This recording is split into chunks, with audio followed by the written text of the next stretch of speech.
नमस्कार, आप देख रहे हैं नमो भारत न्यूज। आपके साथ मैं हूं तुषार शर्मा। चलिए शुरुआत कर रहे हैं अब तक की सबसे बड़ी खबर के साथ। जी हां दोस्तों, सबसे बड़ी खबर सामने आ रही है इस वक्त की। शादी से 1 महीना पहले बताना होगा धर्म और आय का स्रोत। आसाम में महिला सशक्तिकरण के लिए नया कानून। जी हां, सबसे बड़ी खबर सामने आई है इस वक्त की। मगर दोस्तों, खबर को बताने से पहले मेरा आपसे एक सवाल है कि क्या आप इस स्टेटमेंट या इस कानून से सहमत हैं या नहीं। आप हमें अपने विचार नीचे दिए गए कमेंट बॉक्स में लिखकर जरूर बताएं।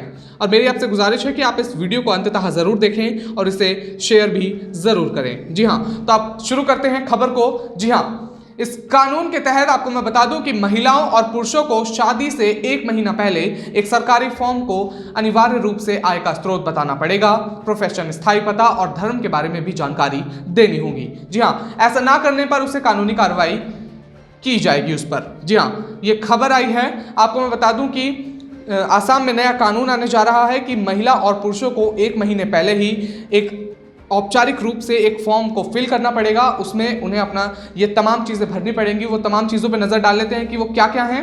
उसमें होगा उनकी आय का स्रोत और उनका पता, प्रोफेशन और धर्म के बारे में उन्हें ये जानकारी उसमें भरनी पड़ेगी। ठीक है, उसके बारे में ही ये प्रोसेस आगे बढ़ेगा उसके बाद ही। और आपको मैं बता दूं कि जो ये काम नहीं करेगा उसे कानूनी कार्रवाई से गुजरना होगा। जी हाँ, एक बात और मैं आपको याद दिला दूं कि कुछ समय पहले आसाम में एक नया कानून भी आया था। उसी के बारे में हम आपको याद दिलाने जा रहे हैं कि आसाम सरकार का मदरसों को लेकर एक बड़ा फैसला आया था। जी हाँ, ये सबसे बड़ा फैसला वहां पे आया था, तो उसी के बारे में मैं आपको याद दिला दूं।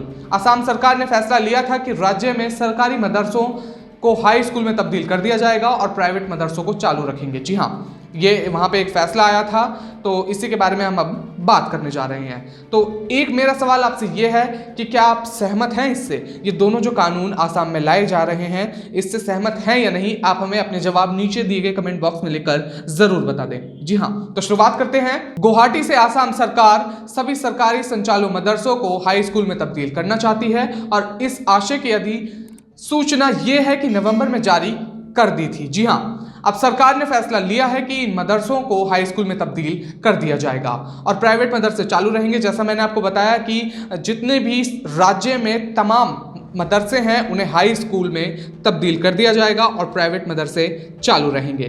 तो आगे मैं आपको बता दूं कि क्या हुआ था। इस जानकारी में अहम शिक्षा मंत्री हेमंत बिस्वा शर्मा ने दी है कि रेगुलर होंगे छात्र। जी हाँ, उन्होंने ये बोला था कि जब ये कानून आया था आसाम में कि रेगुलर होंगे छात्र, आसाम में शिक्षा मंत्री हेमंत बिस्वा ने कहा कि राज्य मदरसे शिक्षा बोर्ड आसाम में भंग करती थी। जी हाँ, उन्होंने ये जवाब दिया था कि वो जो बोर्ड वहाँ पे चलता है, आसाम शिक्षा राज्य मदरसा शिक्षा बोर्ड को भंग कर दिया जाएगा। इसके बाद सरकार द्वारा संचालित सभी मदरसों को हाई स्कूल में तब्दील कर दिया गया था और अंतिम वर्ष के छात्रों को पास होने के बाद स्कूल छोड़ने की अनुमति दी जाएगी। जी हाँ, ये ऐसा बोल रहे हैं वहां के शिक्षा मंत्री हेमंत बिस्वा शर्मा। जी हाँ, इन स्कूलों में प्रवेश लेने वालों को रेगुलर स्टूडेंट की तरह पढ़ाई कराई जाएगी। जी हाँ, ऐसा उन्होंने ये कानून में लिखवाया था कि इन स्कूलों में जो प्रवेश लेंगे उन्हें रेगुलर छात्रों की तरह पढ़ाई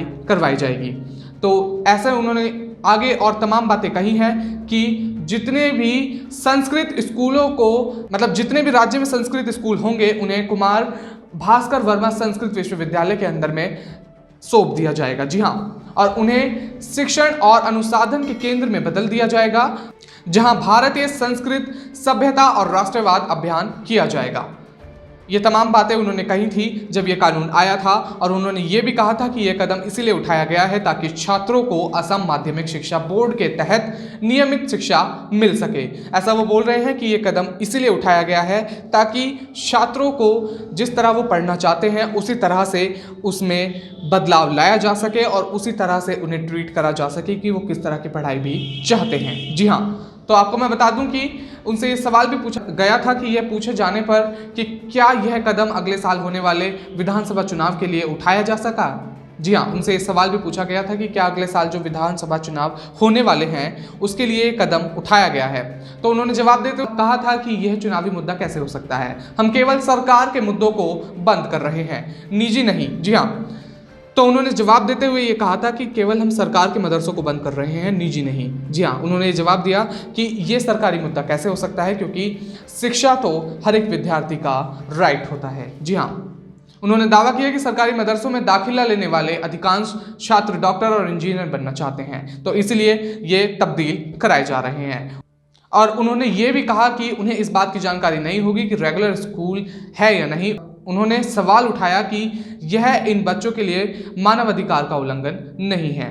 ये तमाम बातें सामने आई थी। जी हाँ, अब आपको मैं बता दूं कि शर्मा ने कहा था कि असम में 610 सरकारी मदरसे हैं और जिनके लिए राज्य सरकार सालाना 260 करोड़ रुपए खर्च करती है। जी हाँ, ये तमाम बातें सामने आई थी जब ये कानून आया था। तो हम वापस आते हैं अपनी बात पर कि जो अब महिला सशक्तिकरण के लिए कानून आने वाला है, जो जैसा मैंने आपको शुरू में ही बताया था कि किस तरह शादी से 1 महीना पहले उन्हें ये औपचारिक रूप से ये तमाम बातें का उसमें औपचारिक पत्र में जिक्र है, उन्हें ये भरना होगा, तभी प्रोसेस आगे बढ़ेगा। जो नहीं करेगा उस पर कानूनी कार्रवाई करी जाएगी। तो उसी बात पर हम सीधे आपको वापस लिए चलते हैं। उत्तर प्रदेश में जहां लव जिहाद यानी कि ग्रूमिंग जिहाद पर लगाम लगाने के लिए कानून बन गया है, वहीं अब आसाम में भी हिंदू बनकर धोखे से शादी करने और धर्मांतरण करने के खिलाफ कानून बनाने पर विचार चल रहा है। जी हाँ, नए कानून में यह प्रावधान लाया जाएगा कि शादी से 1 महीने पहले होने वाले पति पत्नी आधिकारिक दस्तावेजों के माध्यम से अपने धर्म और आय के बारे में जानकारी देनी पड़ेगी। जैसा मैंने आपको शुरू में बता दिया था कि उन्हें ये तमाम जानकारी उस औपचारिक पत्र में देनी होगी, उसके बाद ही ये प्रोसेस आगे बढ़ेगा। जो नहीं करेगा उसे कानूनी कार्रवाई से गुजरना होगा। जी हाँ, आगे मैं आपको बता दूं कि आसाम के वित्त मंत्री हेमंत बिस्वा शर्मा ने कहा कि राज्य की महिलाओं का सशक्तिकरण करने का उद्देश्य ये है कि कानून लाया जा रहा है। उन्होंने कहा कि ये पूरी तरह उत्तर प्रदेश या मध्य प्रदेश के लव जिहाद यानी कि ग्रूमिंग जिहाद की रोकथाम के लिए बने कानून की तरह तो नहीं होगा, लेकिन उनसे कुछ सामान्यताएं जरूर होंगी। जी हाँ, ऐसा वो बोल रहे हैं कि ये जो उत्तर प्रदेश या मध्य प्रदेश में ये कानून लाया गया है लव जिहाद का यानी कि ग्रूमिंग का, उसकी तरह तो नहीं होगा, मगर उसके मिलता जुलता ही होगा। ये कुछ सामान्यताएं होंगी, आपको बता देते हैं जल्दी से। उन्होंने ये भी कहा है कि लव जिहाद यानी कि ग्रूमिंग जिहाद के खिलाफ कानून नहीं होगा, ये सभी धर्मों के लिए एक समावेशी कानून होगा। जी हाँ, ये ऐसा बोल रहे हैं। उन्होंने बताया है कि पारदर्शिता से आसाम की बहनों के सशक्तिकरण के लिए यह कानून लाया जा रहा है। इसमें न सिर्फ अपने धर्म बल्कि आय के स्रोत को लेकर भी जानकारी देनी होगी, साथ ही परिवार का पूरा विवरण और शिक्षा संबंधी योग्यता बतानी होगी। जी हाँ, शिक्षा संबंधी से जैसा मैंने अभी आपको बताया पहले ही, ये तमाम बातें मतलब जब शिक्षा मंत्री आसाम के शिक्षा मंत्री ने मदरसों को हाई स्कूल में तब्दील कराने के लिए बताया था, तो ये उसी से यहाँ बात छिड़ी गई है कि शिक्षा संबंधी यहाँ पे बात करनी होगी। जी हाँ, आपको मैं बता दूं कि सरकार की चिंता इस बात को लेकर है कि बहुत बार समान धर्म में शादी होने के बावजूद महिला को काफी बाद में पता चलता है कि उसका पति अवैध कारोबार में है। जी हाँ, इस कानून के तहत महिला और पुरुषों को शादी से 1 महीने पहले सरकारी फॉर्म में अनिवार्य रूप से आय का स्रोत, प्रोफेशन, स्थायी पता और धर्म के बारे में जानकारी देनी होगी।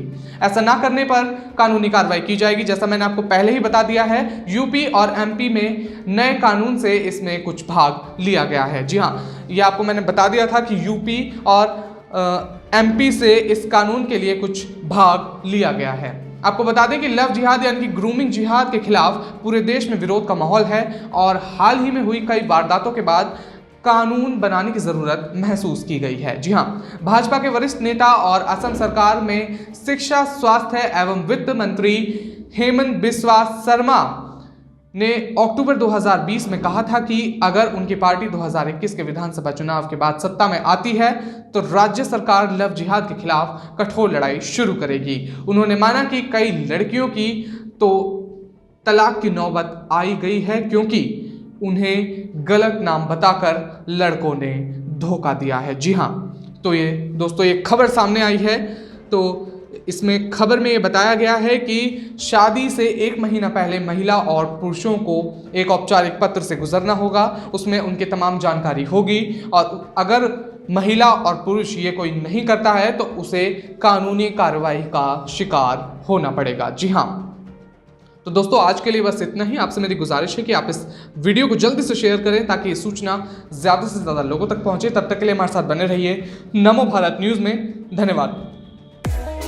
वीडियो को लाइक, सब्सक्राइब और शेयर करना ना भूलें। अपने विचारों को कमेंट बॉक्स में लिखकर हम तक जरूर पहुंचाइए।